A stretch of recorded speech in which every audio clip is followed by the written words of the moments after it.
This tutorial review will show you how to play Call of Duty Mobile on computer. If you want to play any Android game in your computer, first of all, you have to install an Android emulator on your computer.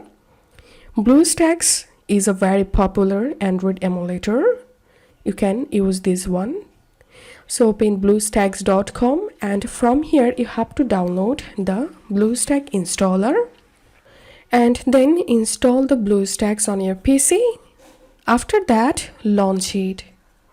Once you launched the BlueStacks, you will get this interface.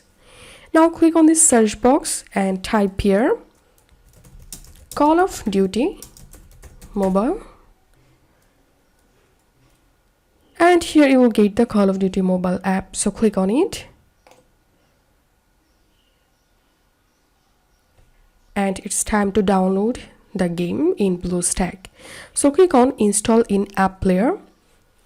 Once the app installed, it will be stored in app player, and then go to the app player, and from there you will be able to play the Call of Duty mobile easily.